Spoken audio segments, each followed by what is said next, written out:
Hello. Yes. You okay? Yes, Anjani, please start. Are you hearing me? Yes. Ben apik tanmo, tabi tanmo na abi? Are you Okay going then. to say a prayer? We want you to say a prayer.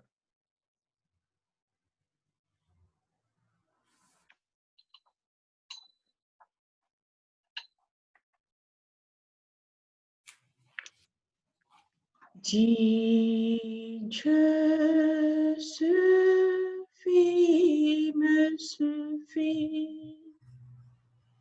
Il suffit à tout. Dis Dieu suffit, me suffit. Il suffit à tout que les âmes confiantes se confient à lui, que les âmes confiantes se confient à lui, se confient à lui. God is sufficient unto me. He is the all sufficing. God is sufficient unto me. He is the all sufficing. Let the trusting trust Him. Let the trusting trust. Let the trusting trust. Let the trusting trust. Let the trusting trust.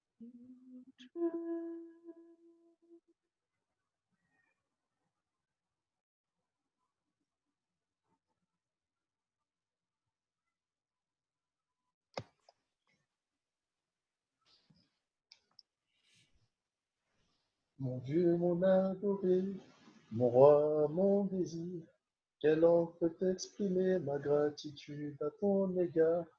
J'étais insouciant, tu m'as éveillé, je m'étais détourné de toi, tu m'as aidé, à travers à retourner vers toi, à travers à retourner vers toi.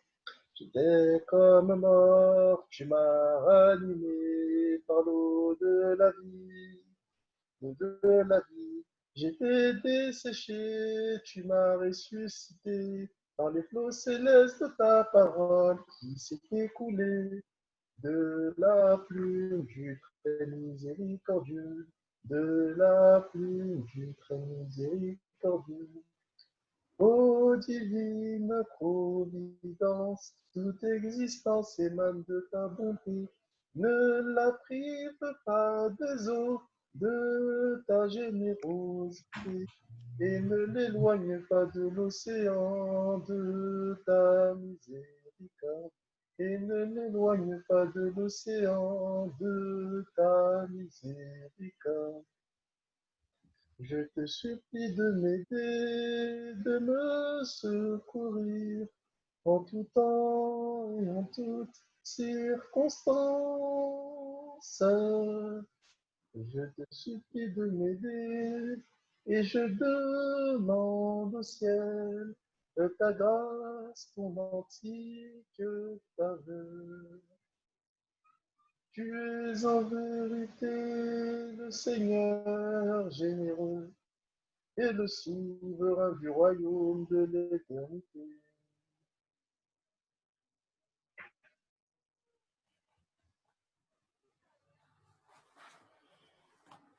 Thank you. Wonderful. Okay, friends, now I think we are in each session, we are going to try and do 2 paragraphs of Iran, which would be a good achievement, I think. We won't go into very much detail, but it's still we need to cover some points and understand some of the meanings of the words and the phrases of the paragraphs that we read. Now, last time we did half of paragraph 10 on Prophet Saleh, and the other was friend of God, Ibrahim. Paragraph 11 was about Abraham. Now, if anyone would volunteer to tell us a few points about it, we would be very grateful, especially about paragraph 11.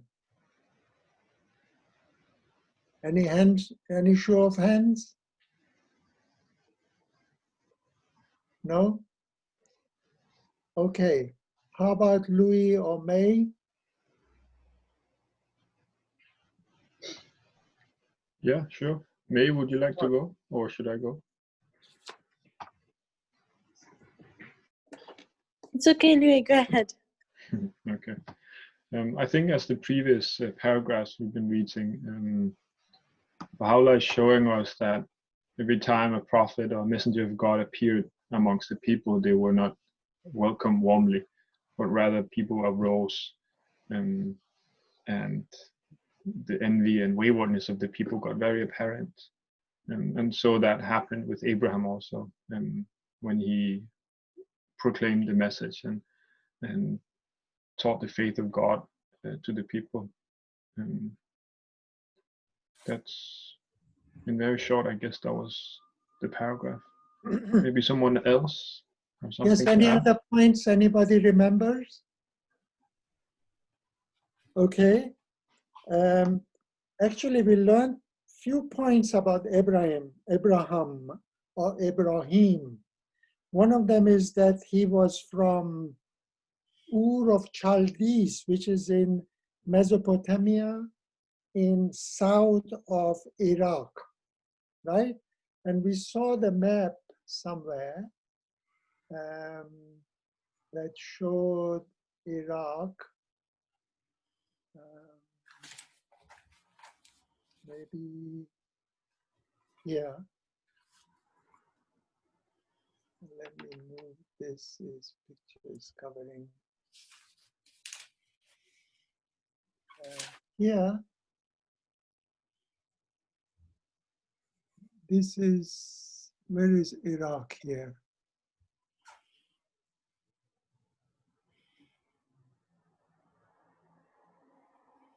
This one here.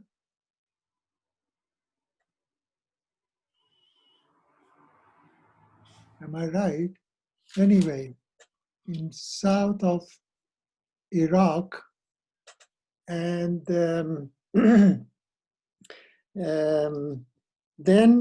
we learned about Baha'u'llah, how Baha'u'llah is the descendant of Ibrahim. He was through his third wife, Keturah. Of course, he had 3 wives. The second and the third were Hajar. Second was Sarah, and the third wife was Hajar. And we learned that Abraham sacrificed his son Ishmael for God. So did the other messengers of God, like Ahmad, the son of Bab, the Christ himself, who prayed and asked for himself to be sacrificed, and so on. And then we learned that Abraham was the one who originally, with his son Ishmael, they built the Kaaba, the most important place in the world of Islam in Saudi Arabia, in Mecca. Of course, it was later on rebuilt. Originally, it was a block of stone, but now is built in the same square shape, but is a room actually, and they the Muslim consider is the most holy spot on earth for them, and it's the Qibla, the point of adoration, so that when they pray wherever they are, they face Kaaba to pray. What else we found? And we learned that he was thrown into the fire by Nimrud, who was a king of that part of the world, and he was a hunter, a very strong man, but he had a lot of power, and with the help of who was it? Who was the person that helped him? Or he ordered so that there was a machine, and he was put into that machine and thrown into a huge fire which they had previously prepared.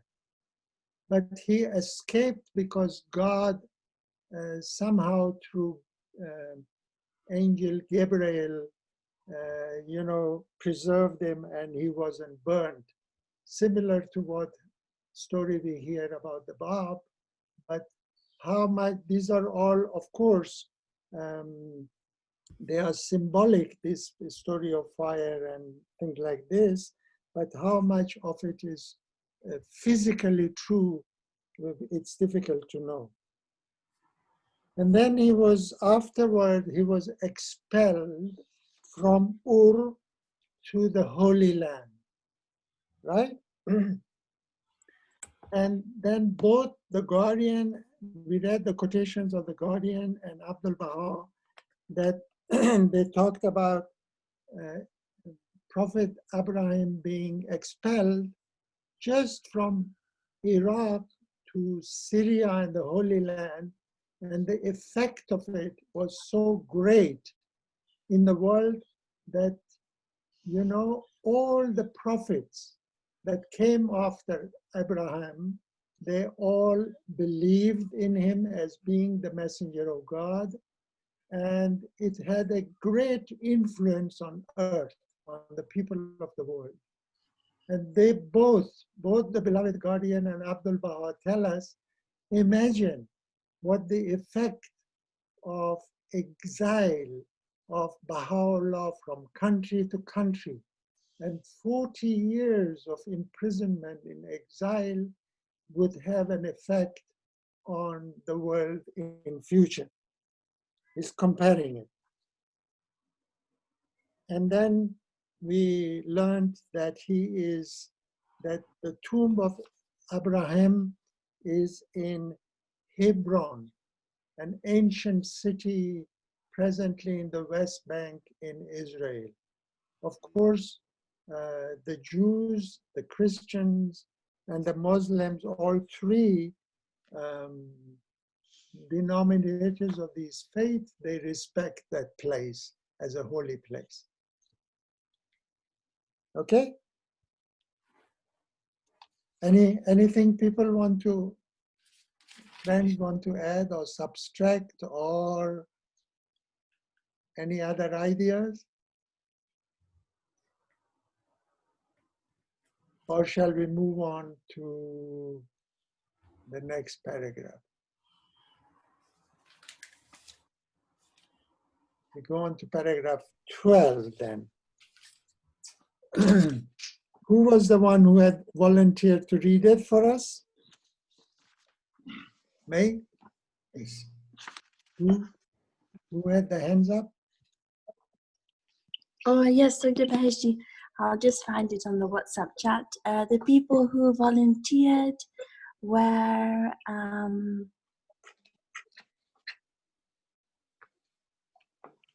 think it was AJ and Ravi. yeah, Alevari and Kino. Okay. Okay. Alavari, are you there? Hi. Yeah, ready. Hi. This is paragraph 12, and this is about Moses. Can you see it on the screen? Yes, I can see it. Please, can you read it, Alavari?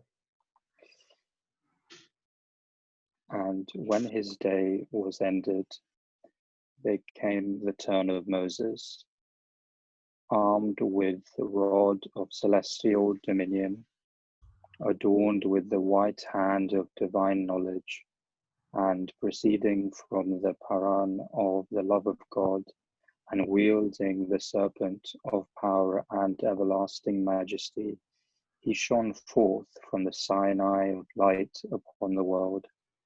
He summoned all the peoples and kindreds of the earth to the kingdom of eternity, and invited them to partake of the fruit of the tree of faithfulness. Surely you are aware of the fierce opposition of Pharaoh and his people, and of the stones of idle fancy, which the hands of infidels cast upon that blessed tree.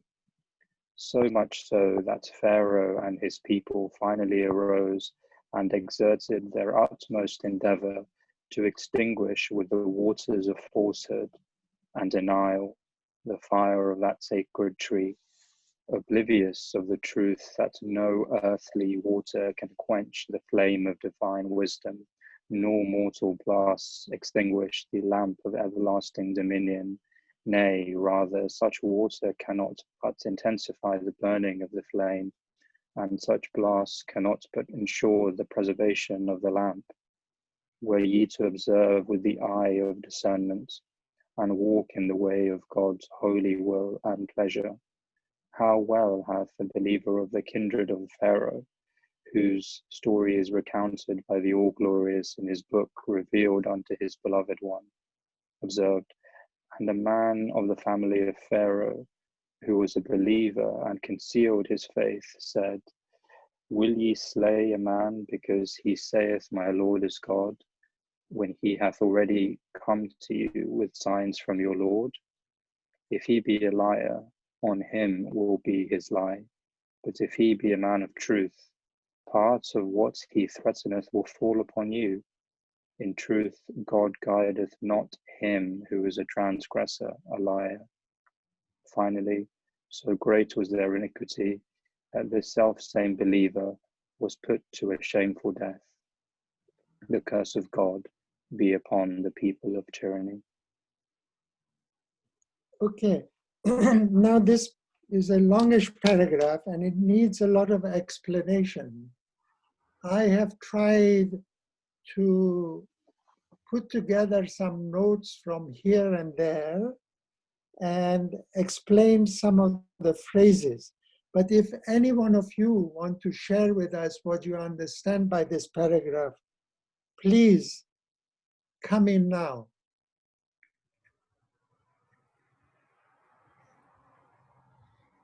No? Okay? Anyone?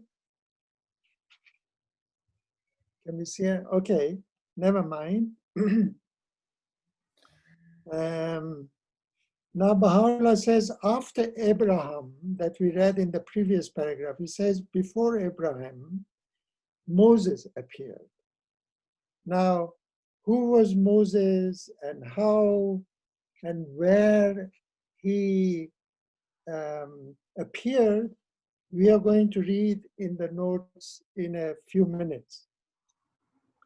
But then he is comparing, Baha'u'llah is comparing, is comparing his teachings and his revelation with what is written in Quran and different other holy places about the miracles and the signs that he was the prophet of God, that Moses was prophet of God, and he showed those signs and miracles in front of the Pharaoh of the time.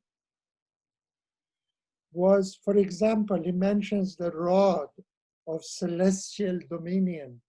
He had a rod, a walking stick, because they say he was 80 years old when him and his brother Aaron, they faced the Pharaoh. They had a meeting with Pharaoh. Pharaoh was, pharaohs, they were rulers of Egypt. They had two posts. One of them was to be the king, a political leader, and the other one was to be a religious leader. So pharaohs were quite cruel rulers in Egypt.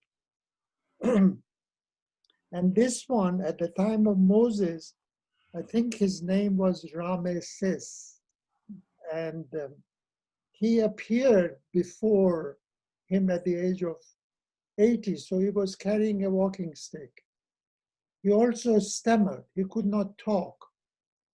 So he had his brother Aaron with him, who did all the talking for him. And then Baha'u'llah mentions the white hand.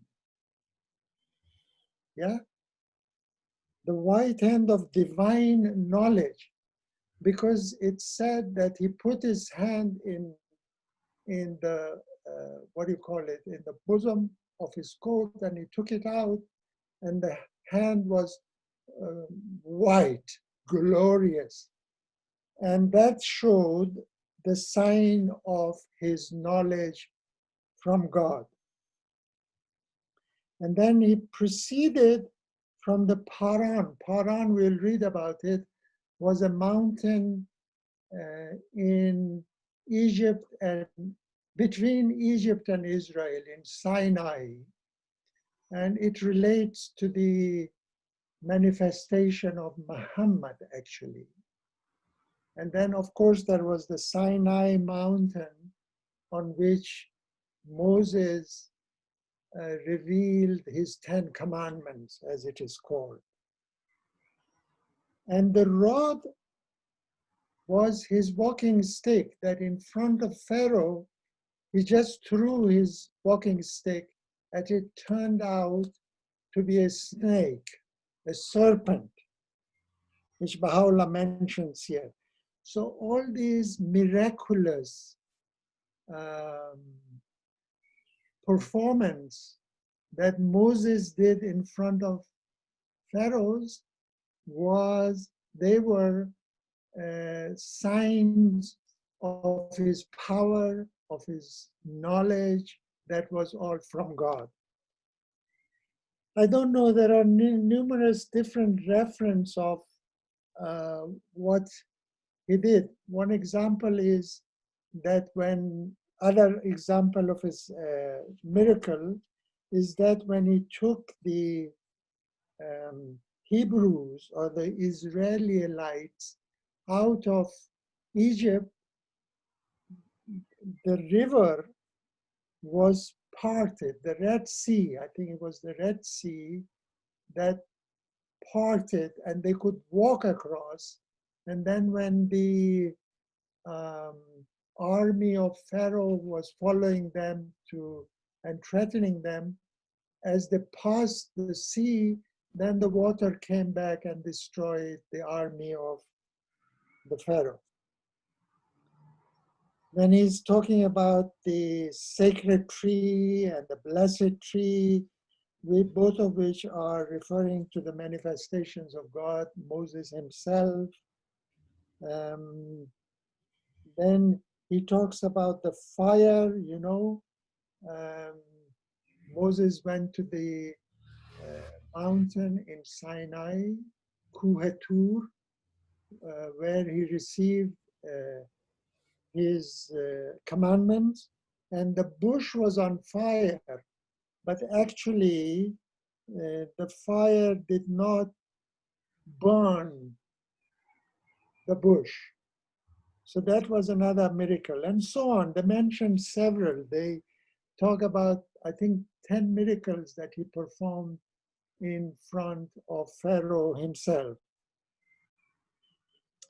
Then, of course, there was a person in the court of the king of the Pharaoh. And he was, Baha'u'llah mentions here, a kindred of Pharaoh. He was a relative, apparently relative of the Pharaoh, and he advised the king, the Pharaoh, saying that you should not kill a man who claims that he believes in God. And if he is a liar, then whatever he is doing will come on him, the result of being an imposter or a liar will happen to himself. But if he's a true one from God, then some of the things that he's saying will fall on you yourself. But then finally, this was the believer who had, who had hidden his faith, his belief in Moses. He was killed a shameful death. Now, this is just a few explanations that I went through quickly. I hope it wasn't a kind of song for you to fall off to sleep, because these are just facts about these things. There is a lot to be read about every one of these. As I said, I have prepared some notes, and maybe each person will read a little one of the paragraph. Here we are. This is about Moses. So somebody reads this paragraph quickly, please.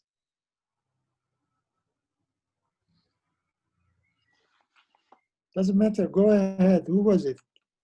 I knew you volunteered. Okay. Yes, please. Okay. I'll go through it, please. Who is that? Ravi? Yes. Yes. Go on, Ravi. Yes. Okay. Dear Ravi. Moses. Yes, please. Moses. Yep. Born 1393 BC, died 1273 BC, age 120 years. He who conversed with God and laid down the 10 commandments, he who delivered the Israelites from their exile in the Pharaoh's Egypt and led them to the promised land of Israel. Kitáb-i-Íqán, paragraphs 57 and 58. Also, Abdul Baha's account in Some Answered Questions, chapter 5, pages 14, 15. See also numerous references to the Old Testament and the Quran. A quote from Mr. Denbar. Yes, yes, please. He's written a wonderful book called A Companion to the Study of Quran. Now, paragraphs 57 and 58 in Iran, we will come to it later on, but if you want, I'll send you these notes. Then with these references, you can go find out for yourself as well about Moses himself.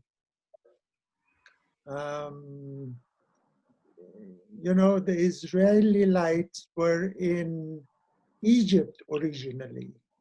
We'll come to that also, who they were and how they were saved by Moses. Okay. Is someone else? Next paragraph? Little paragraph. You want me to read it? Yes, please, Badijan. Moses, also called Moses Moshe. in Hebrew, meaning Moses, our teacher, is the most important prophet in Judaism. He is also recognized as the messenger of God. Christianity, Islam, and the Baha'i faith. He is said to have. What happened? Hello. In Christianity, Islam, Baha'i faith. He is said to have been born in 1393 BC, Gushan, ancient Egypt, as an Israelite. The land of Goshen is named in the Bible as the place in Egypt given to the Hebrews by a Pharaoh, and the land from which they later left Egypt at the time of the Exodus.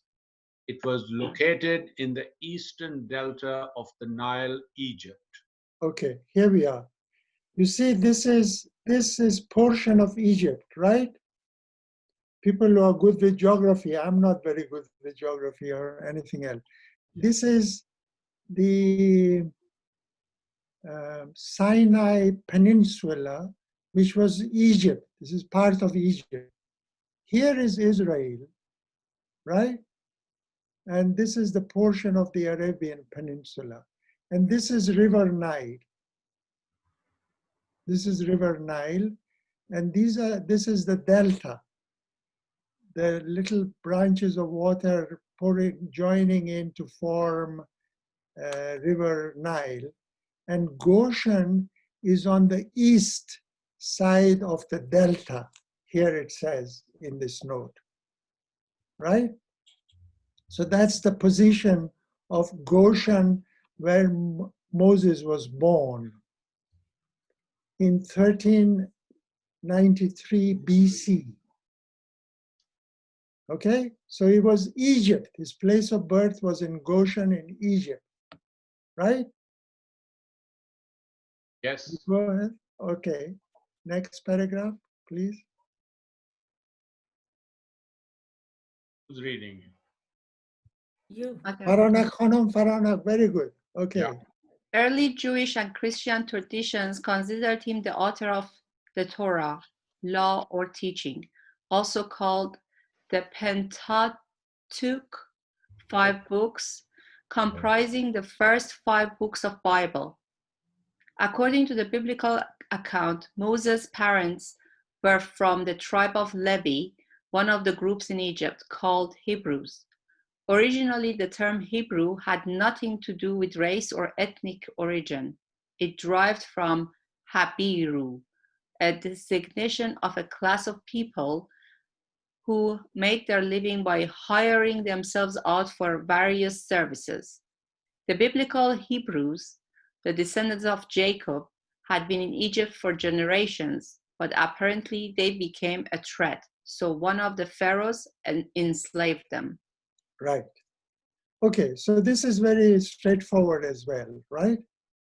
So the tradition in the Jewish and the Christian religion says that the first 5 books of the Bible, I think it's referring to the Old Testament, is written by Moses. His parents were from the tribe called Levi, one of the groups in Egypt, which is tribe, the group of the tribe is called Hebrews. Okay, so now Hebrew, we talk about Hebrew and Hebrew language, it was actually a group from this tribe, from the Levi tribe. And they were people who kind of hired themselves out for various services. And they were like slaves doing different things and getting money. And they were called, in the Bible, they were Hebrews. But the biblical Hebrews are the ones that Jacob, Prophet Jacob, had. They are descendants of Prophet Jacob.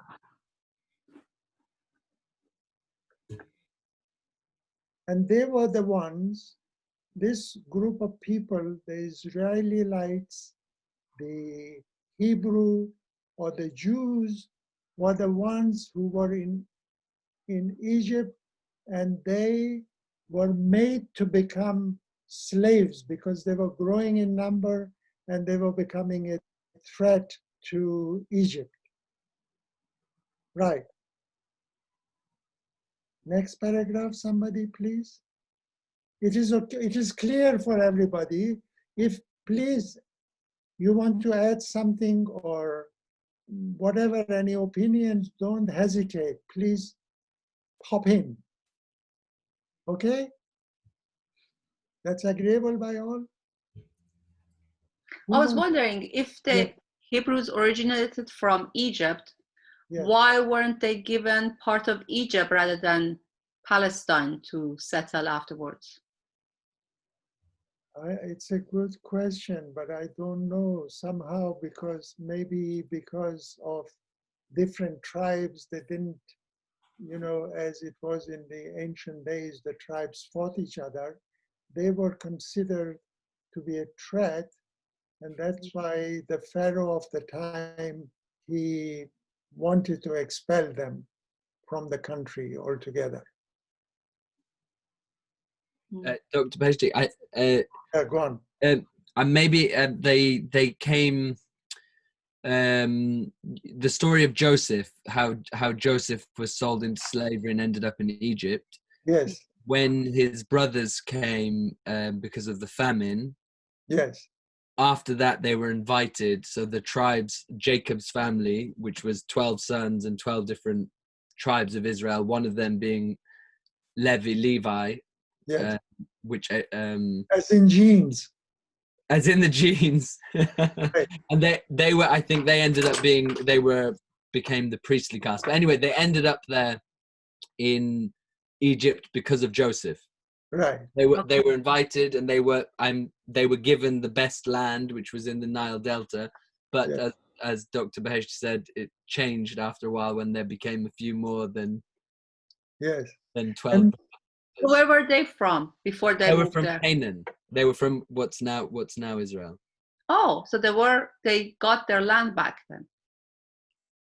So they left with the 12 brothers, the 11 other brothers of Joseph, or I'm not sure if all of them came, but they were invited to Egypt. Then they settled there, and then 500 years later, Moses came about. Okay. So they'd been out of Israel for that long, or Canaan. Thank you. See how beautiful it is when people share their views. Now it would be very nice, Oshan, dear Oshan, if you shared that little story with us on WhatsApp. Study group, WhatsApp, please. I'll try and I'll find something on the internet that says the same thing. Yeah, I'm sure it is, but just to summarize it like this would make it a lot easier for us. Wonderful, that's great. Okay. And anything else? Or shall we move on? Somebody else?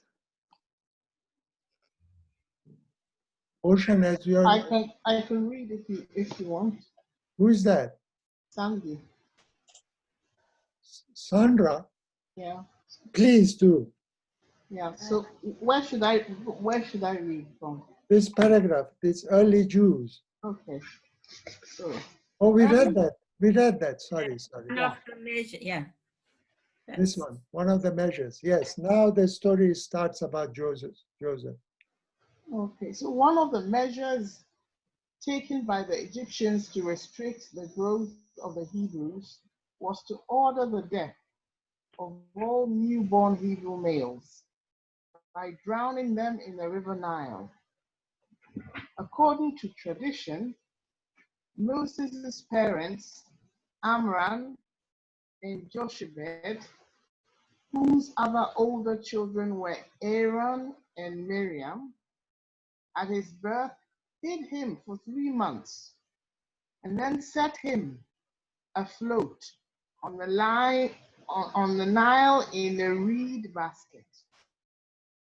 The child found by the Pharaoh's daughter bathing was reared in the Egyptian court. The name Moses, Hebrew Moshe, is derived from Egyptian Mose, meaning is born. Right. Okay. So that's clear, right? Because the Pharaoh wanted to get rid of them, he ordered all males, Hebrew males, when they were born, to destroy them. And somehow, when Moses was born, he was hidden by his parents until he was 3 months old, and they put him in a basket and they float him on River Nile until he was found by Pharaoh's daughter. And she took him to the Egyptian court in the king's palace where Moses was brought up. Okay, the rest is simple to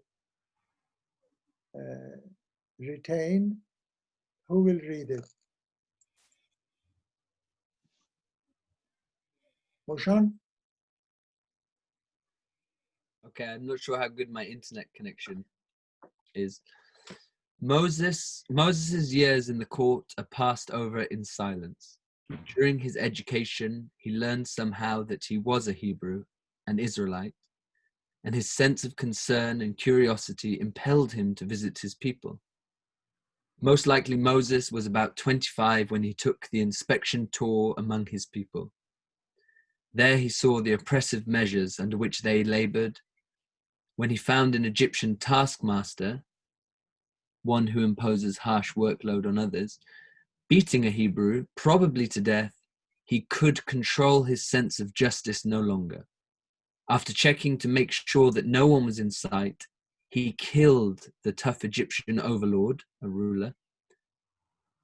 As a prince in the court, Moses was probably in excellent physical condition and apparently knew the latest methods of combat. According to the biblical narrative, Moses lived 120 years and was 80 when he confronted Pharaoh. So that's simple, right? Everyone understood? Okay. Rostam, these years which are mentioned here, 120 years and 80, is there any sort of significance? Because, I mean, do you think somebody lived up to 120 years in that way? Not really. Because the guardian, I think in previous session we read, and probably we might have it here in this note, that the guardian explains that in those days, the time for a year was calculated differently to the time that we calculate in this age. And so the 120 years is not the year that we understand nowadays. It was different. Thank you. And some of them, when they say for 600 years or so, it refers to the time of the revelation, the faith they brought. Okay, so this one over 1,000 years, who's going to read? Anyone? I have got here Sultan, Ocean, Badi. Yeah, I can read that. Over 1,000 years after Abraham, the Jews, Hebrews, Israelites in Egypt. Prophet Moses led them out of slavery from Egypt. Sorry, we got an internet. It's not clear for you, Badi. Yeah. Were living as slaves in Egypt. Prophet Moses led them out of slavery from Egypt and led them to the land of Canaan, which became the Holy Land that God had promised them, the Holy Land that God had promised them. Egypt then controlled Canaan, Palestine, and part of Syria. The Pharaoh sent his army to pursue a pursuit of the Israelites. 600 chariots pursued them, but famously the waters of the Red Sea parted. The Israelites walked through, then the waters returned and destroyed the Pharaoh's army. The The escape of the Israelites from Egypt is remembered by Jews every year in the festival of Passover. When they reached the Mount Sinai, present-day Egypt, God spoke to Moses high on the mountain slopes and made a covenant with the Jews that renew the one God had made with Abraham. Moses received Torah, traditionally translated law. Most famous of these commandments are the 10 Commandments. But there are actually 613 commandments covering every aspect of life and spiritual development. They wandered in the Sinai desert for 40 years before getting to their destination. The reason of wandering in the Sinai desert so long before arriving to the promised land is believed to have been their heedlessness to the prophet Moses, new divine guidance. Okay. Sorry, I can't see any more further. Oh, that's good enough. Yes. You see, so the story is this, that Moses took these group of people, the Hebrews, Jews, or Israelites, out of Egypt. He guided them, and through the Sinai Peninsula, crossing that peninsula to the Holy Land, in those days called Canaan. And why? Because it shouldn't have, even if they walked, and they did in those days, it wouldn't take them 40 years.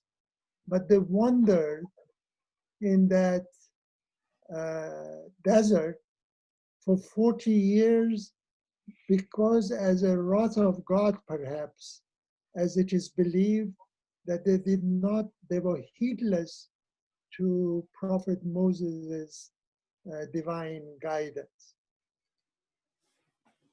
Okay, there are lots of stories about how they got the water, because one of the miracles that Moses did was to hit his walking stick onto a stone and water came out of it, so that saved them from thirst, dying from thirst. And the food was like, we read it, I think we talked about it, was like a dew that came down on the land, and it was a kind of food that they ate. And the food was called, Ocean? Manna. Manna. Manna was the food that they ate. And then, of course, equivalent to that was what Jesus Christ, after such a long time, did with bread, Bread. as they call it. Okay, I have one side note, Dr. Beheshti. Wonderful. Just personally, I find it interesting, but it's only a small one. I'm sure people know lots of Jewish or Israeli people, and the celebration of Passover is the celebration of the Jews being freed from slavery. Just Yes. If anybody didn't know that, I thought that's a nice thing to share. Yes. Wonderful. Great. Yes. Anything else?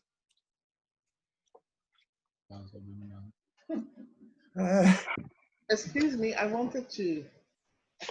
In addition to that, the Passover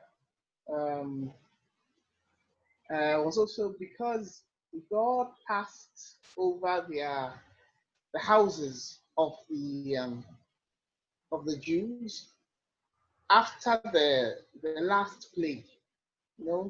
The plague where he said the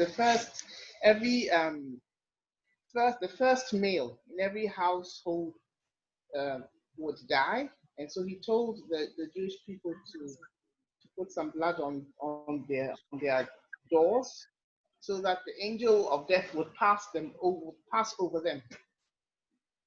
So that is when I hear Passover, I also add this to the story. Wonderful, yes. There are so many, that's great, sharing all these things. I wish everybody would do, yes. It's great. There are so many stories like that associated with this. They are so fascinating. They would be nice to hear them. Thank you. Sally, you raised your hand.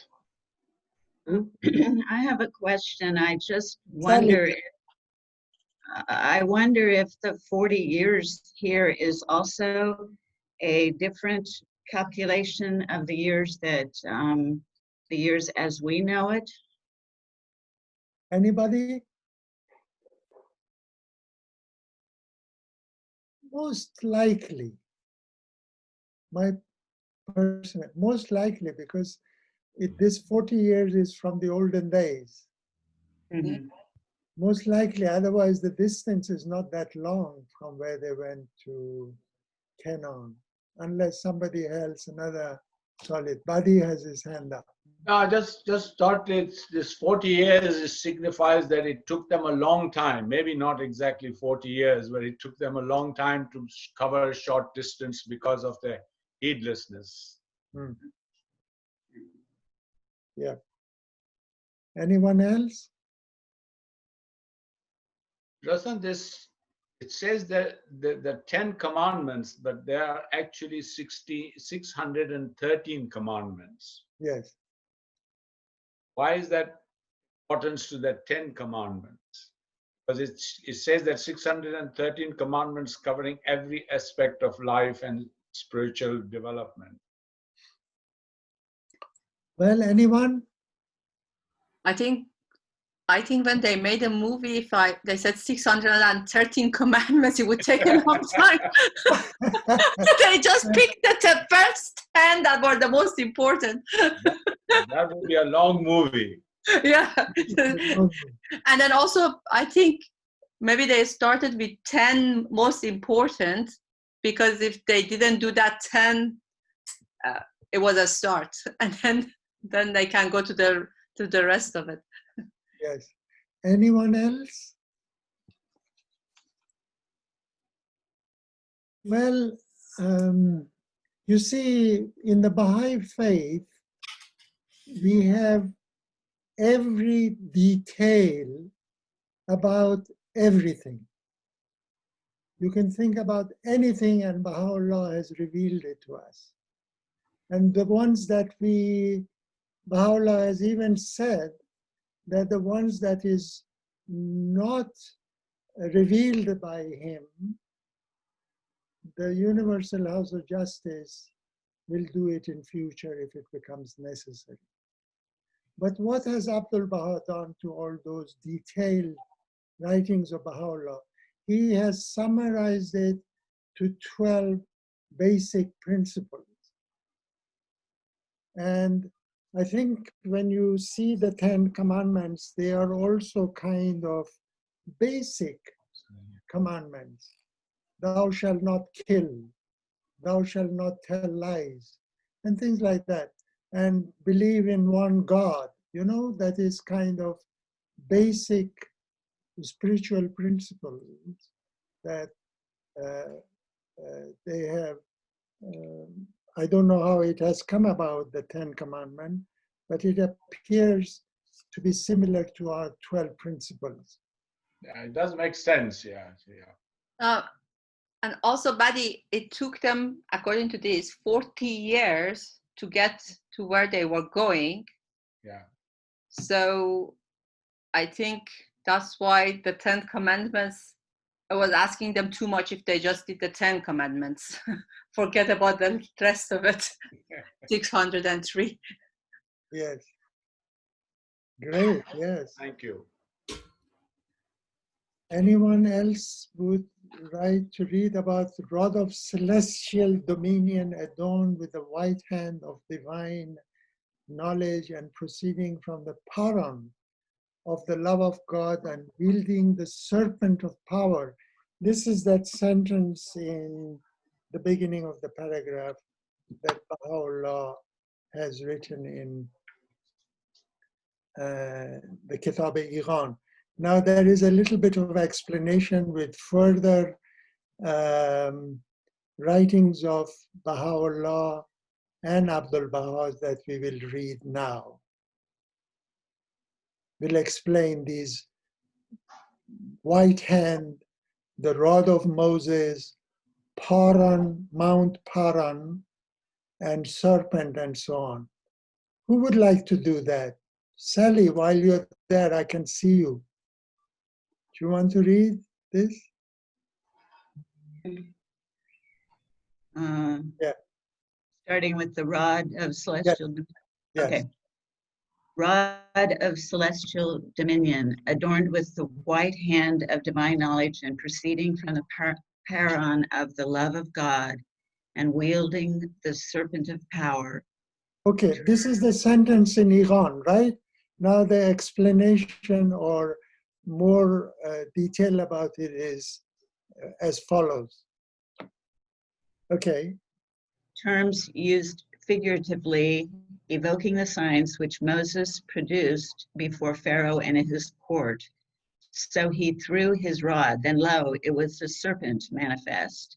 And he drew forth his hand out of his bosom, and behold, it appeared white unto the spectators, white and splendid, surpassing the brightness of the sun. Okay, so there are two things here. One is his rod, as we said, he threw it before the king and it turned to a snake, a serpent. And then he took his hand out of the jacket and it was white and brilliant, very splendidly brilliant. Now, actually the white hand indicates the knowledge that he had. And the rod that turned to serpent shows the divine power that he was invested with. Okay? Unless you have anything else to add to that, there are few more explanations here. Now, the next two paragraphs, the next two quotations is from Baha'u'llah, and both relate to Mirza Yahya, his half-brother, who became a staunch enemy of Baha'u'llah, and he caused a lot of problem for Baha'u'llah. He actually claimed himself to be the prophet of God. You know the story and we don't have to go into detail of it. But both this paragraph was revealed in relation to his half-brother Mirza Yahya. Okay? You know, when Baha'u'llah was in Adarne, and after a long, long time of suffering in the hands of his brother, even to the poisoning and trying a few attempts to kill Baha'u'llah, Baha'u'llah eventually had to expose him, had to, reluctantly, he announced to the world that his line is separate and Baha'u'llah's line is separate. So he was declared as covenant breaker as we do it, as it is done in the Baha'i faith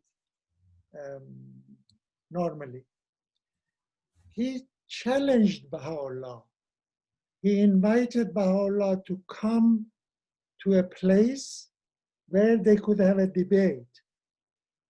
And the place was a mosque. It was called Sultan, something mosque, quite a distance away from where Baha'u'llah was living in Adarne, in Adrianople. So as soon as Baha'u'llah got this message, he started to walk from his place to the mosque to face his brother, his challenge. And when he got there, Mirza Yahya did not show up. And obviously, Baha'u'llah walked there. It is given in Baha'u'llah, the Revelation of Baha'u'llah, volume 2, page 291 to 93. You can read it. It's quite interesting because it says as Baha'u'llah was walking on the street, how in that it was a bad, hot day as well, and how people bowed to him as he passed them. And when he got to that mosque of Sultan Salim, it was called, this man, Mirza Yahya, did not show up. And Baha'u'llah came back. So this is what he revealed after coming back. Sally, you want to read the other paragraph, this paragraph also, while you are say, this is Baha'u'llah's writing.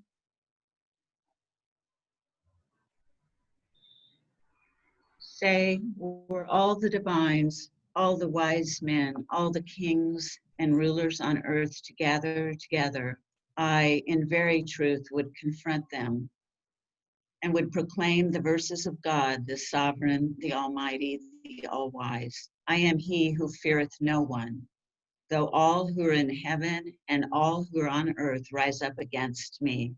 This is mine hand, which God hath turned white for all the worlds to behold. This is my staff. Were we to cast it down, it would of a truth swallow up all created things. See how he's challenging the world. He's challenging the world. It says, doesn't matter, all the divines, the kings, the rulers, anyone, any wise man, he could confront with them. And white, his hand, my hand become white, turned white, means the knowledge, the divine knowledge he has, nobody can. So he's in a kind of, what do you call it? He outpours his anger towards a person like Mirza Yahya, who can be nowhere near any of these divines of those days in his knowledge. And then the other paragraph is similar. He writes to Nasser. Nasser, actually, many people, because they respected, many of the believers, Babis, respected Mirza Yahya because of his relationship with Baha'u'llah, number one, and also because the Bab had appointed him and he had given him his stamps and seals for the protection of Baha'u'llah. He appointed Mirza Yahya. So he took that advantage and thought that he himself is somebody, he is from God or something. And he did all that thing that he wouldn't, that nobody dared do to Baha'u'llah. So this guy, Haji Muhammad Nasser, asked Baha'u'llah the question about the position of Mirza Yahya. He said, what is his position in the faith? And he reveals a long tablet which is in Arabic and Persian. And this is one paragraph where he again explains what his position is rather than talking about Yahya. Go on then.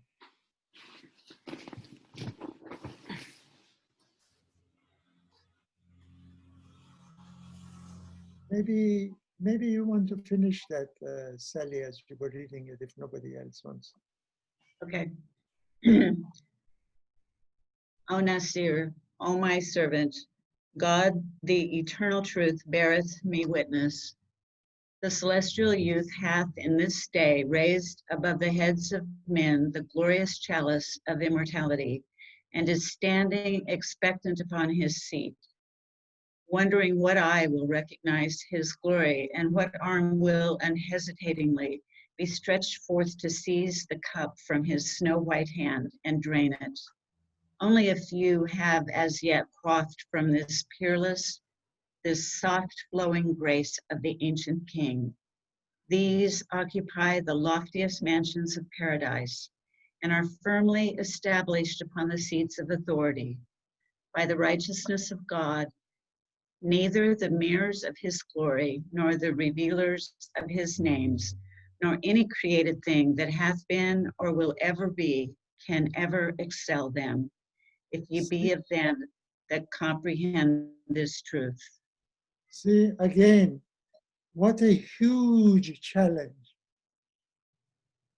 See, Baha'u'llah is saying only a few have tasted, have drunk from the cup that is in the snow white hand of Baha'u'llah. Only a few. And then at the end he says, these few occupy the loftiest mansions of paradise. And then he says, even neither the mirrors of his glory, nor the revealers of his names, nor any created things. I think he is referring to some of the prophets. He's saying that those few people who have recognized the station of Baha'u'llah, and they have actually drank from this cup that he's holding in his hand, they, they occupy a position in paradise. And paradise, we know, is getting nearness to God, that none of these other people could match with that. Even he's mentioning the mirrors of his glory. I think he means the prophets of the past. The revealers of his name, again, are the prophets of the past. The few champions of the faith, probably some of those martyrs, some of those friends he's referring to. I mean, people like me and maybe I don't know. We cannot, go anywhere near them. Any ideas on that?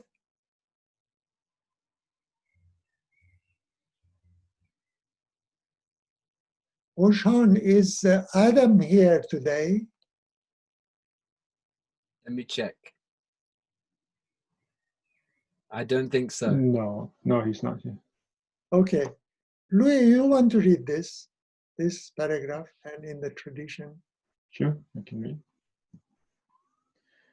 And in tradition of Mufaddal, a scholar and a follower of Umayyad Caliph in early Islam, it is said, the Qa'im will lean his back against the sanctuary, a sacred place, Kaaba in Mecca, and will stretch forth his hand, and lo, it shall be snow white, but unhurt.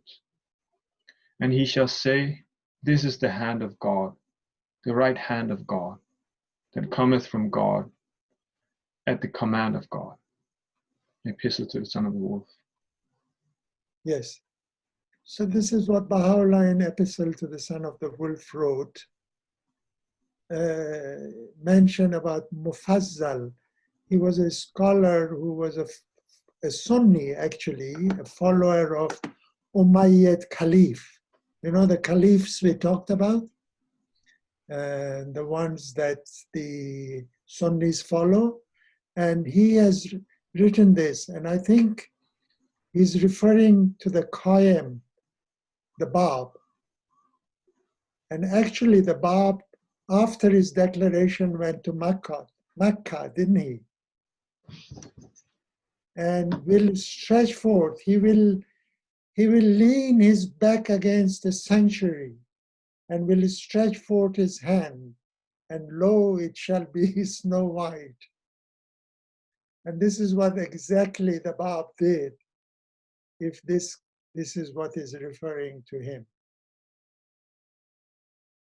Wonderful prophecy by this guy, Mufazzal. Anyone who knows any more about this?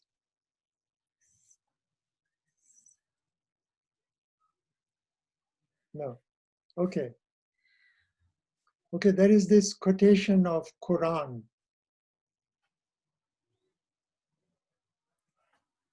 And now thy hand into thy, put now thy hand into thy bosom, it shall come forth wide, one of 9 signs of Pharaoh and his people.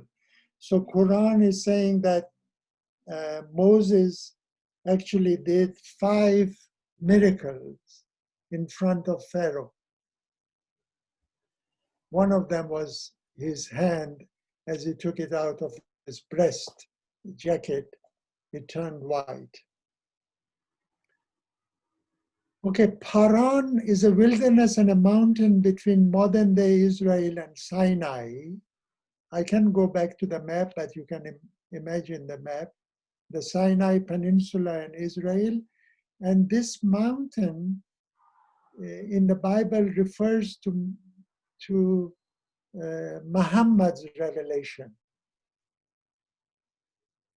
It's nothing to do with Moses. Moses went to Mount Sinai, but this Mount Paran is different to Mount Sinai, and it refers to Muhammad's revelation. Oshan or anyone else want to comment on that? This is actually an explanation that Mr. Dunbar has done in his book. And Mount Sinai in Sinai again, this is a different mount. This is the principal site of divine revelation in Jewish history where Moses received his 10 commandments. Jabal Musa, Arabic, it's Arabic. Jabal means mountain. And it's in the middle of Sinai Peninsula.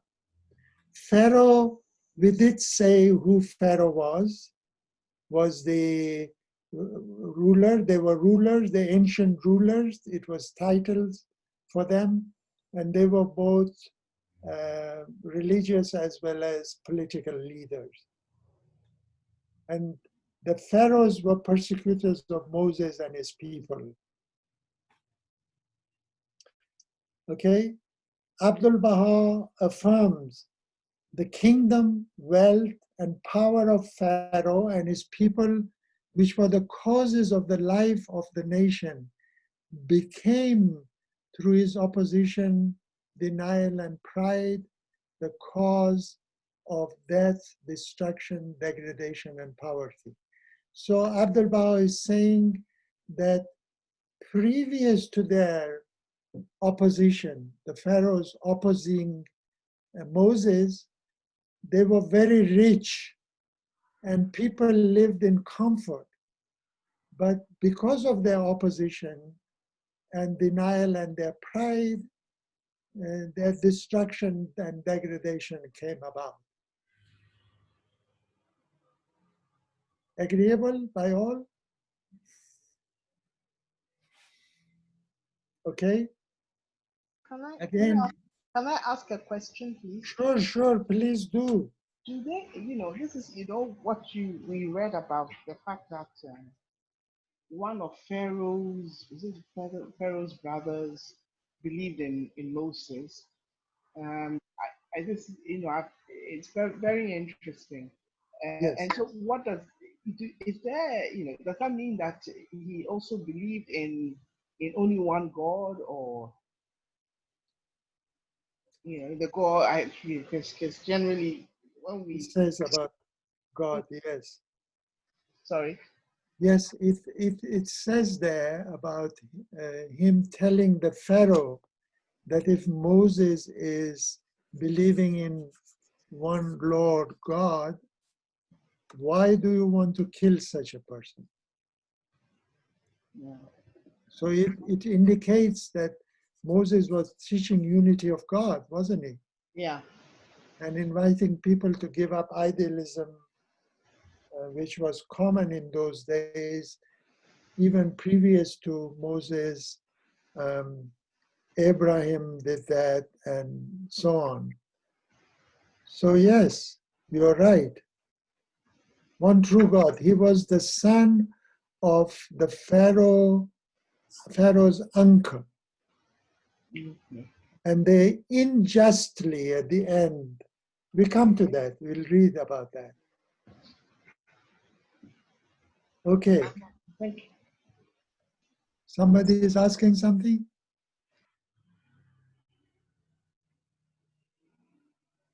Okay. Then there is a sentence that says, right, we didn't read this one, that blessed tree, that sacred tree that is mentioned in this paragraph.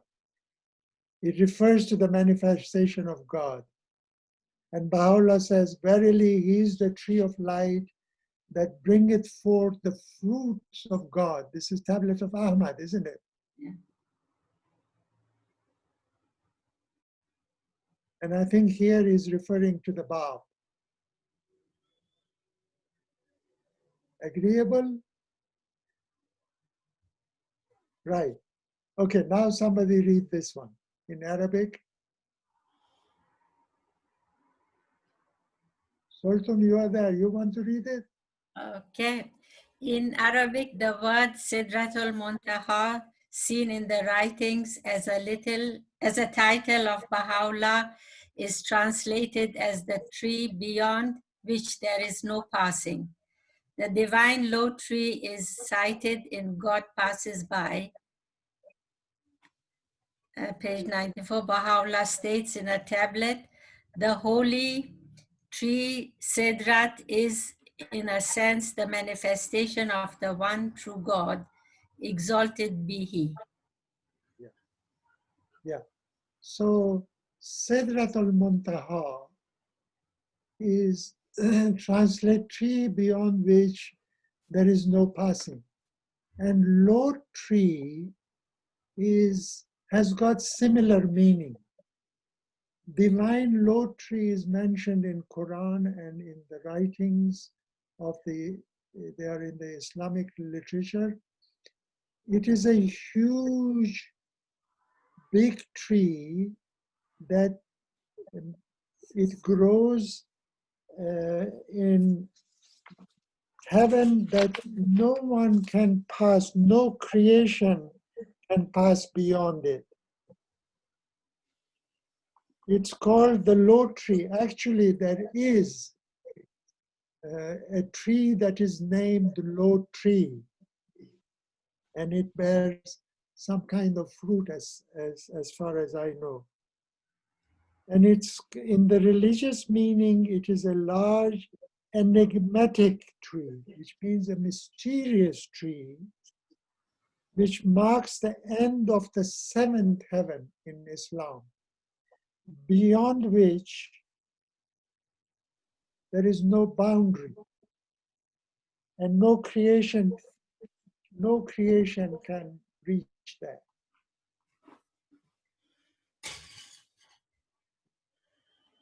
But there is still quite a lot to do. Yes? You see, we read this a lot. Low tree, a lot comes in the writings, right? Okay? Is that clear? We move on to this one. No earthly water can quench the flame of divine wisdom, no mortal blast extinguish the lamp of everlasting dominion. This is that sentence in the middle of the paragraph, number 12. Go on. Who's going to read this? Baha'u'llah writing about it.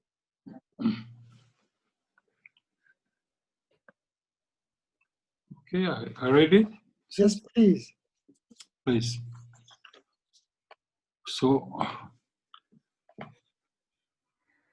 I start with no earthly water, please. No earthly water, No. yes. No earthly water can quench the flame of divine wisdom. No mortal blast extinguish the lamp of everlasting dominion.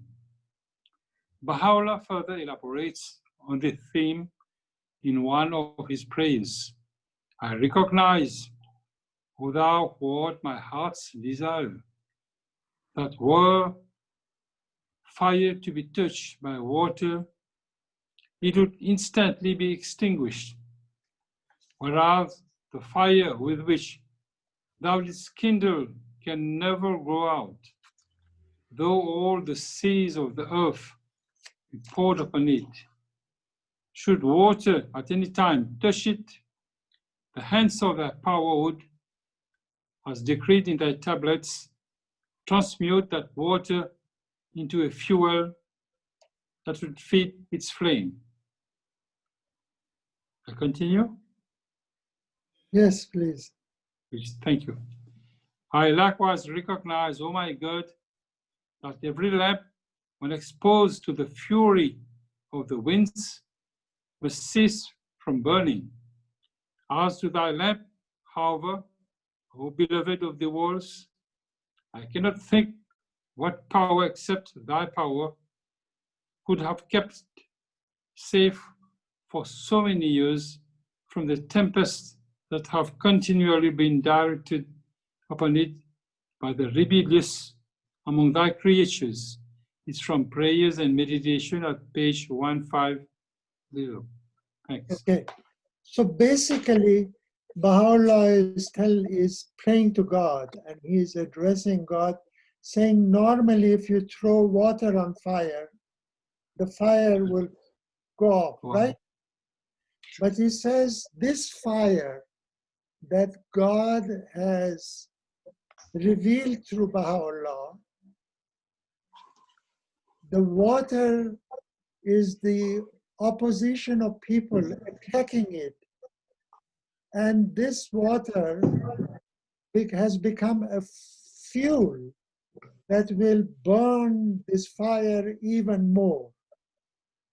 And then he says the lamp normally would go off if the wind blows against it.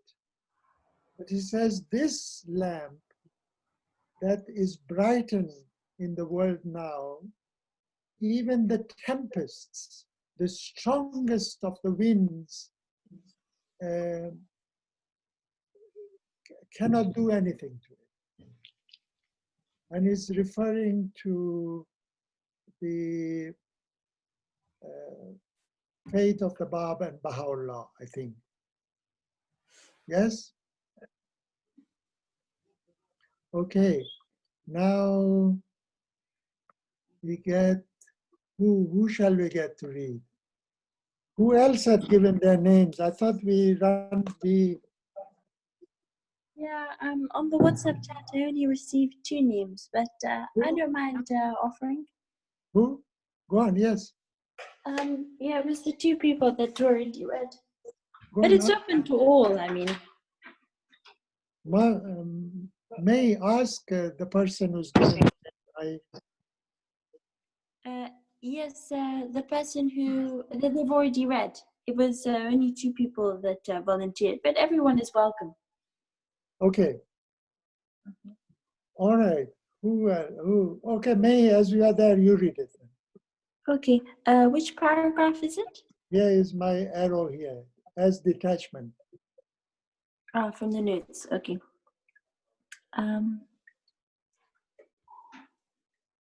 As detachment is one of requirements of the pathway of certitude, this image is also found in one of Baha'u'llah's prayers for detachment. Okay. I know not, O my God. May I just say here, you remember in the first paragraph we read about detachment? Mm-hmm. And what are the things? It keeps coming back in Iran.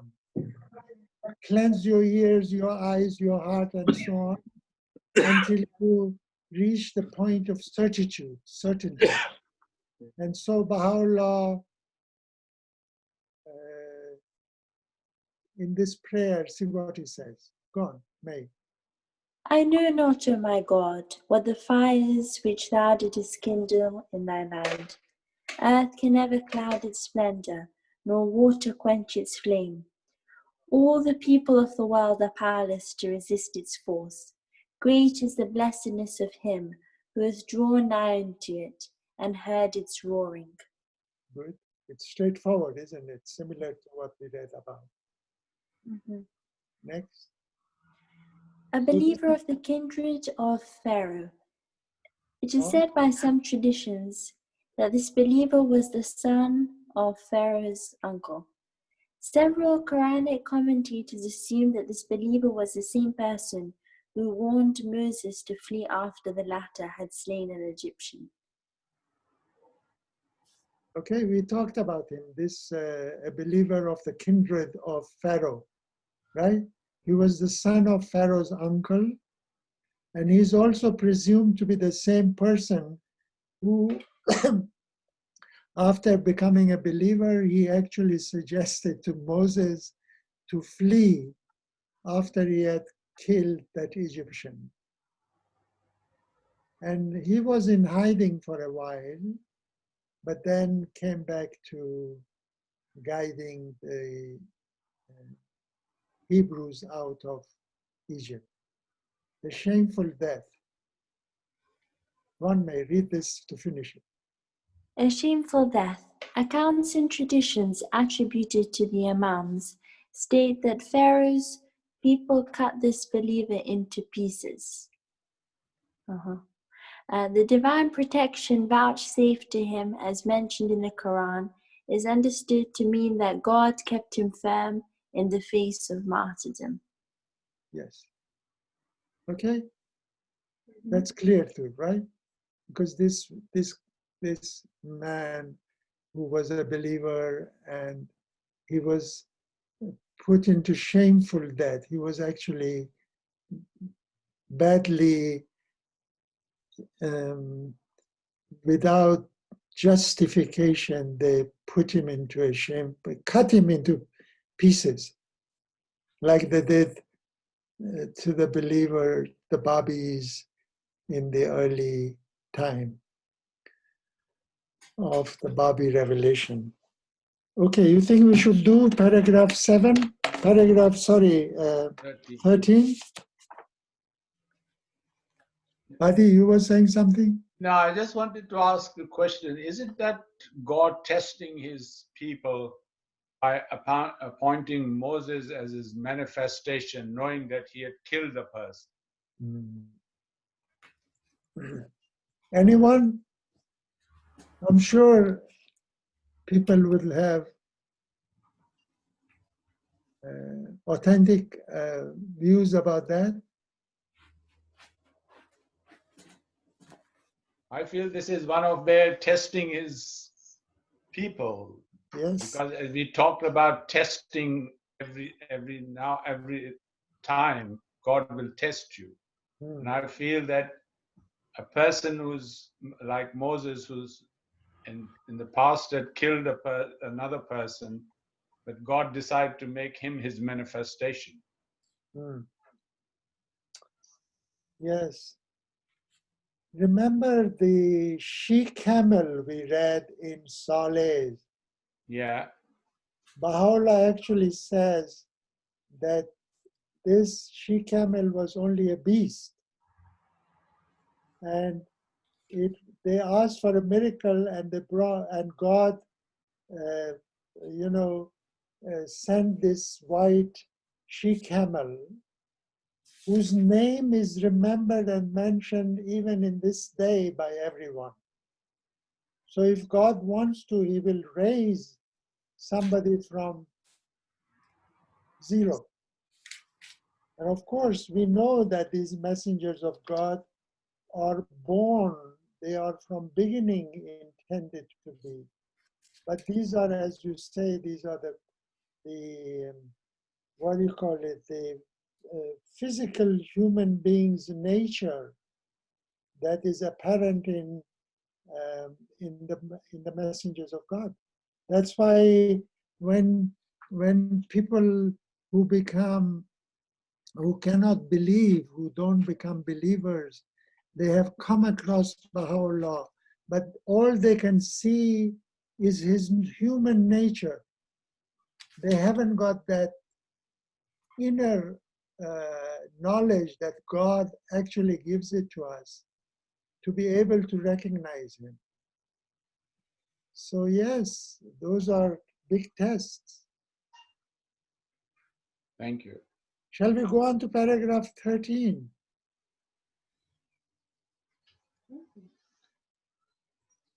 Rostam, I will read it if it's okay. Oh, Roya is there. Good girl. Yes. Good girl, Roya. Go on. That's fine. Paragraph 13. And now ponder upon these things. What could have caused such contention and conflict?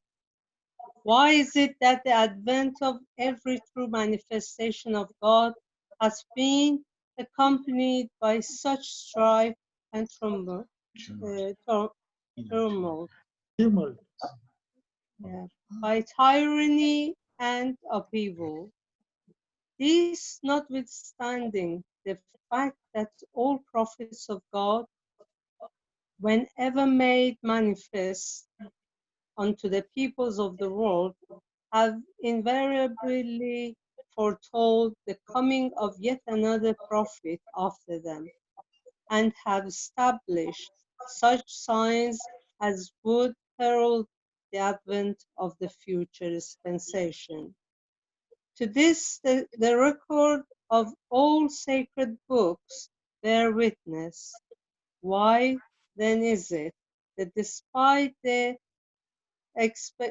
expectation of men in their quest of the manifestation of holiness, and in spite of the signs recorded in the sacred books, should such acts of violence, of oppression, and cruelty have been perpetrated in every age and cycle against all the prophets and chosen ones of God, even as he has revealed, as oft as an apostle cometh unto you with that which your souls desire not, ye swell with pride, accusing some of being impostors and slaying others. Okay. So you see, now and again in this book, Baha'u'llah, we have read it in few paragraphs before, he's asking the uncle of the Bab to ponder why all these opposition to every single messenger of God that appeared, why they were opposed by the people in spite of having the knowledge from every one of their own prophets that he is going to appear. Right? Now, and he says he made a covenant with these people. You see, Abdul Baha says here actually about the covenant. So this one, Abdul Baha elaborates on this truth about prophets, about all the. So who is going to read this one? Again, who am I seeing? Sultan, I can see you. Would you read this again? Number 13. All the prophets of God, whenever made manifest unto the peoples of the world, have invariably foretold the coming of yet another prophet. Abdul Baha elaborates on his truth. It is a basic principle of the law of God that every prophetic mission he entereth into a covenant with all believers, a covenant that endured until the end of that mission, until the promised day when the personage stipulated at the outset of the mission is made manifest.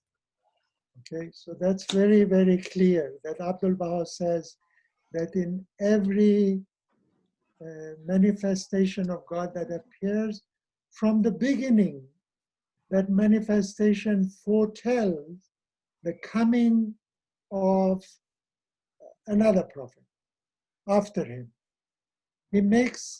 God actually makes a covenant with the believers. What's a covenant? A covenant is a written contract.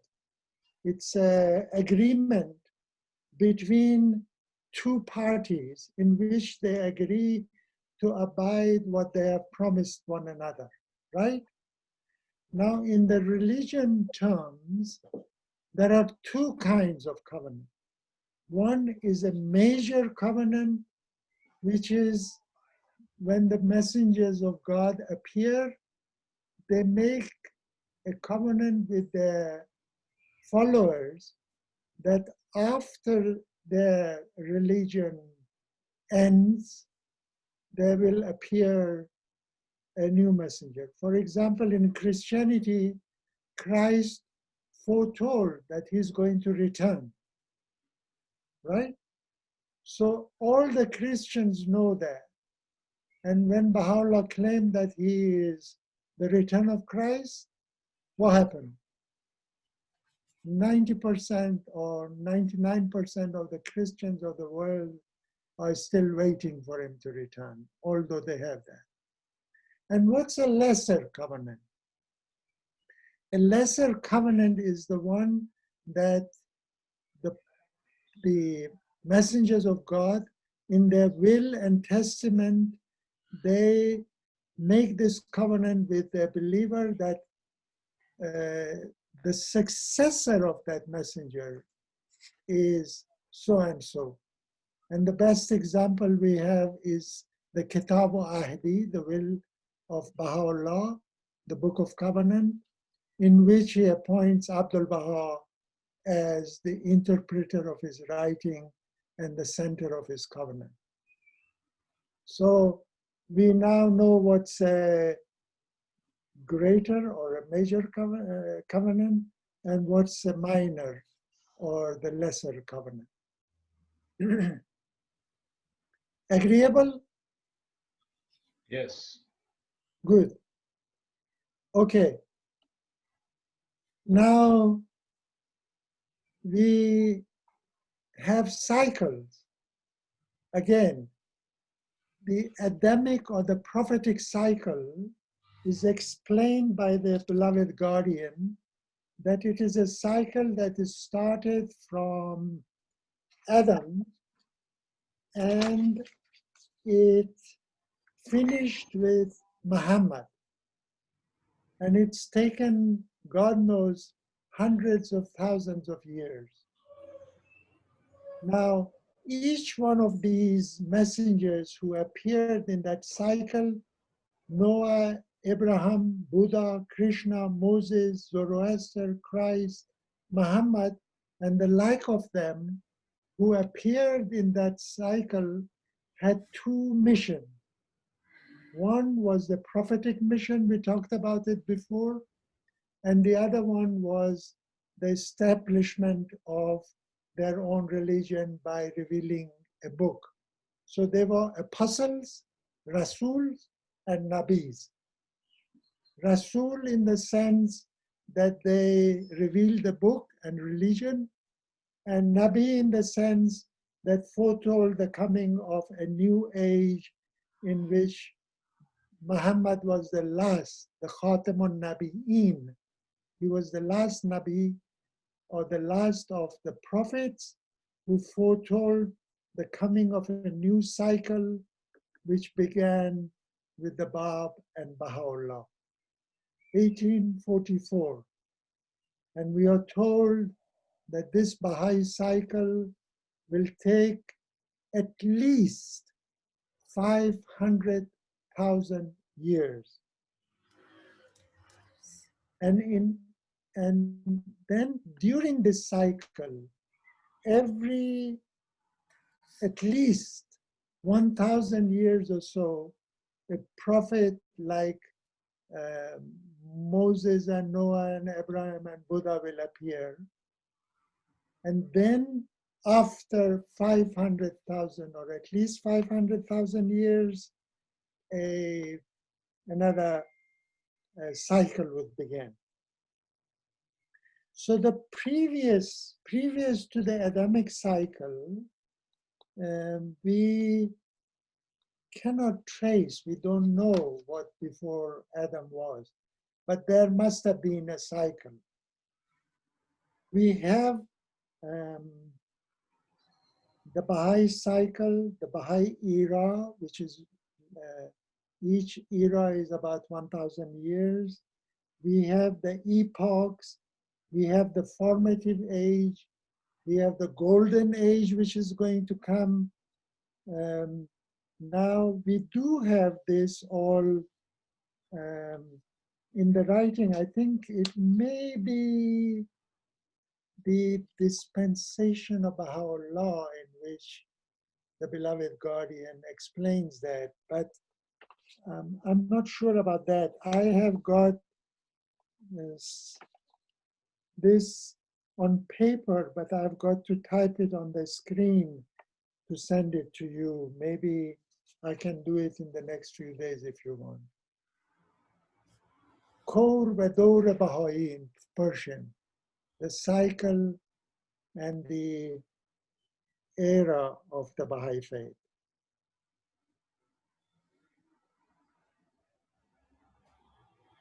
Okay, and here is what the Guardian says, that it is not 1,000 years and 500,000 years. It is at least, the cycle is at least 500,000 years. And he says it is the Baha'i era is at least 1,000 years. Now, I have just jotted down something about Mahdi in Islam, which is not mentioned in the Quran, but a lot of it is mentioned in the Hadith. A lot is mentioned about Mahdi. Both Shia and the Sunnis expect the coming of Mahdi. And well, perhaps somebody read this. It would be easier than me talking so much. Somebody quickly. I have a question. Yes. So the Mahdi is that we are talking about the Mahdi in the Bukhari and Muslim in the Sunni traditions, in the Hadith, and they say that some Sunni, all the Sunni, they say that the Mahdi is a messenger or a prophet or just an imam. No, he's a messenger. He is believed to be the messenger. The 12. Sorry, that's in Shia, but it's the Shia, but Mahdi as well as Christ. Yes, with Isa, yeah. Yeah, would return as the messenger, as a messenger of God. Because I know that there are some Muslims who say that when Jesus will come and when Mahdi will come, they will not be prophet or messenger. Jesus will just come as a Muslim and just that is all. Yeah. But they don't read everything. They only stick to one portion of the writings. Again, this is something that needs a lot of, there are a lot of readings about it. I have just put this, summarized this to a little paragraph so that the point is made. But you know, each one of these, as you touch it, like the Sia, the Jesus, there are paragraphs and paragraphs about them, about the Sunni, about Islamic Nabi, and so on. So you can, I will send you the notes if you want to know more about them. You can go into detail online, actually. Now, who is there? Sally, are you there? Will you read this one, Mahdi in Islam? Quickly, please. Mahdi. This one? Are you calling on me? Yes, Sally, please. Okay. Mahdi in Islam. There is no direct reference to the Mahdi in the Quran, only in the Hadith, the reports and traditions of Muhammad's teachings collected after his death. In most traditions, the Mahdi will arrive with Isa, Jesus, to defeat al-Masih and Dajjal. Al-Masih al-Dajjal, it's Arabic. Ad-Dajjal. Antichrist. Okay.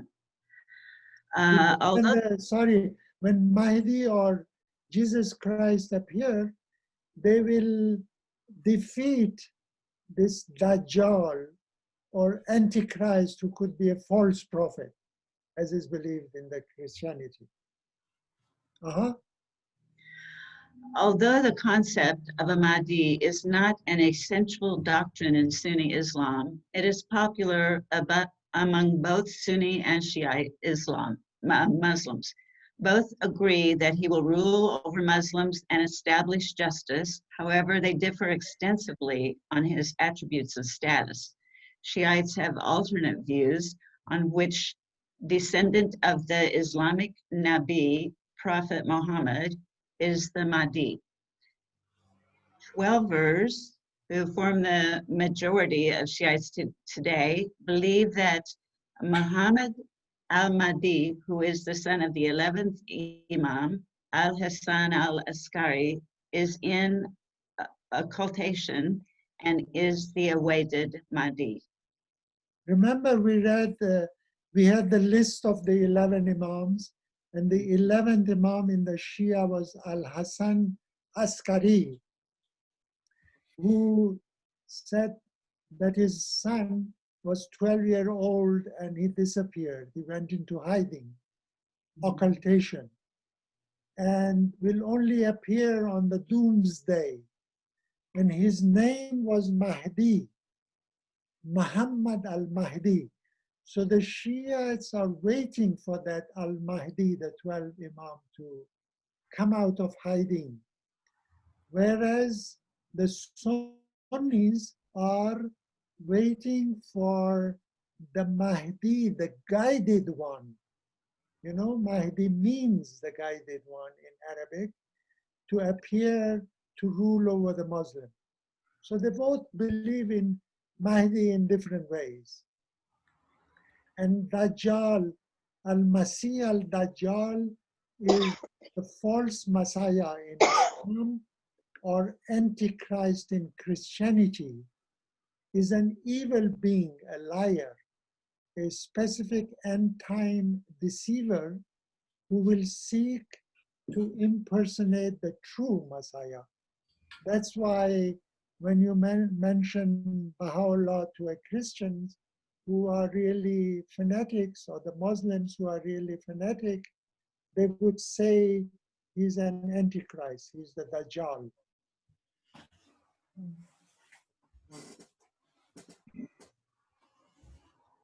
Okay, here I have just mentioned what is Jewish people expecting. They're expecting a Jewish king. The Messiah would be a Jewish king. And the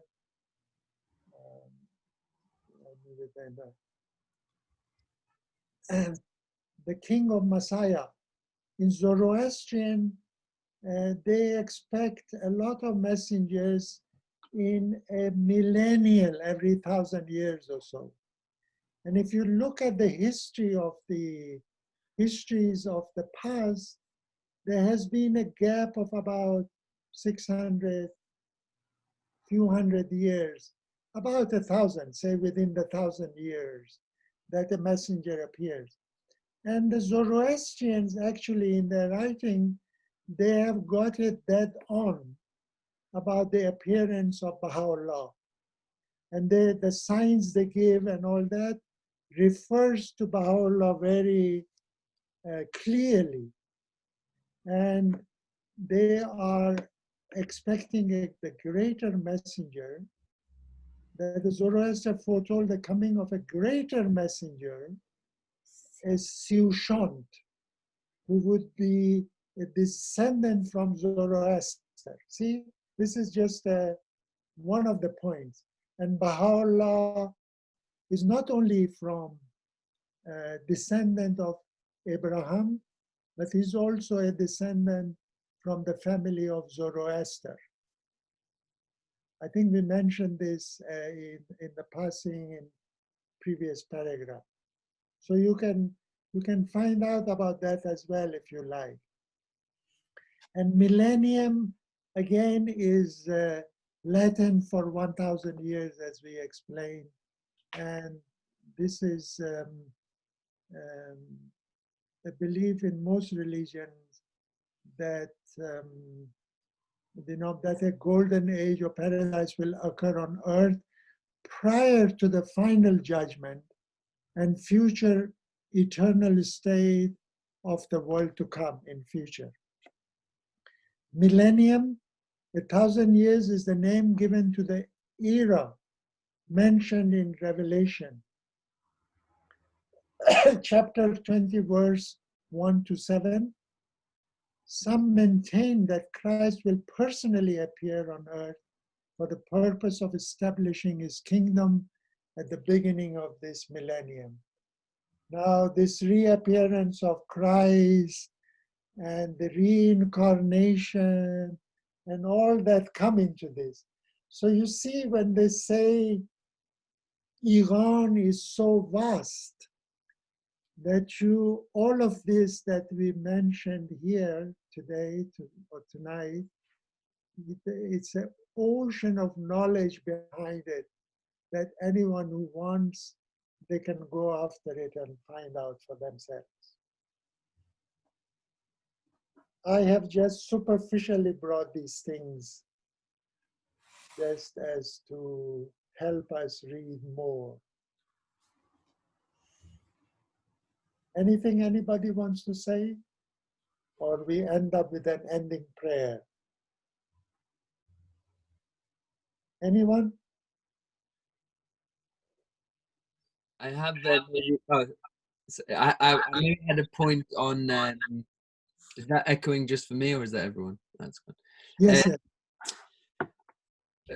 Also, personally, was it Mr. Kinu was saying about Moses murdering someone and about that.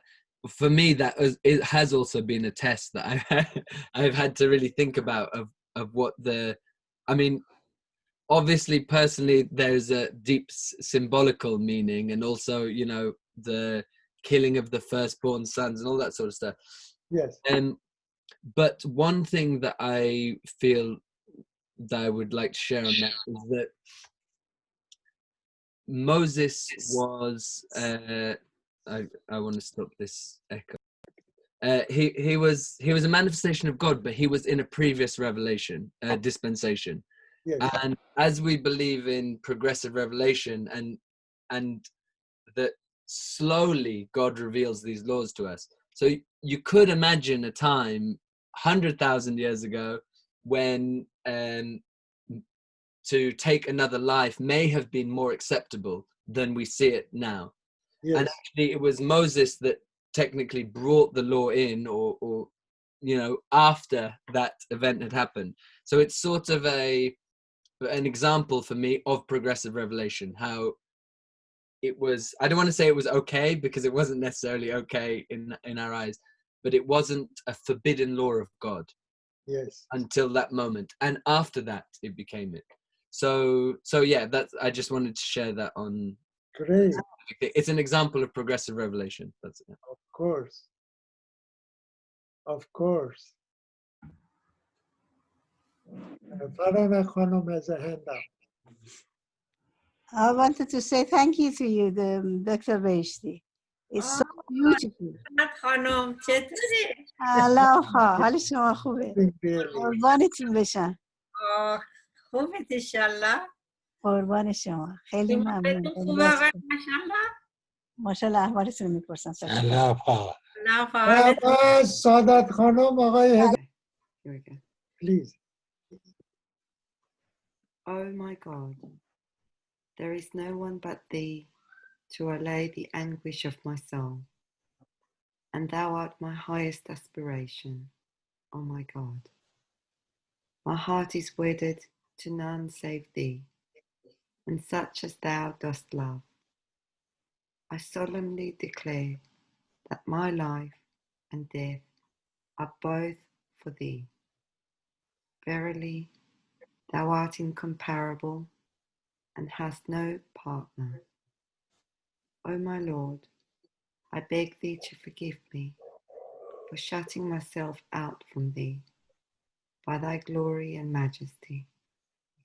I have failed to befittingly recognize thee and to worship thee, while thou dost make thyself known unto me and callest me to remembrance as beseemeth thy station.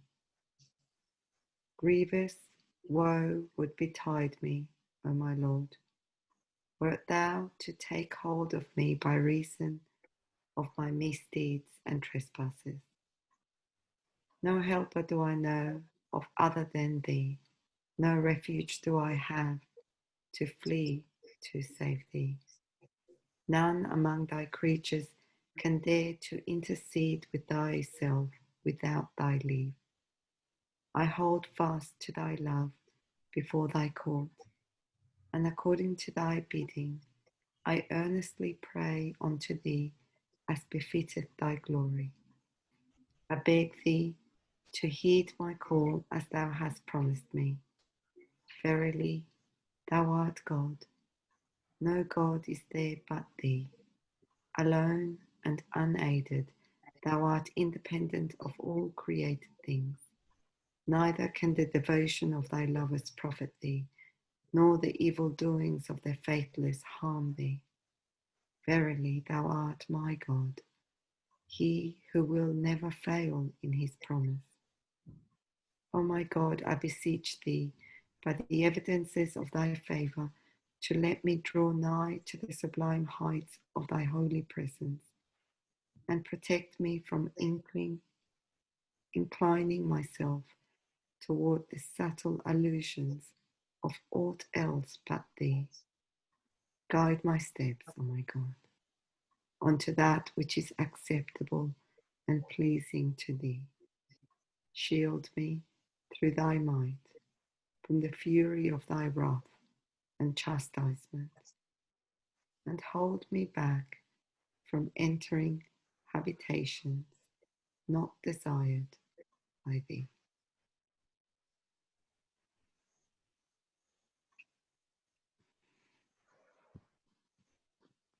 Glorified art thou, O Lord my God.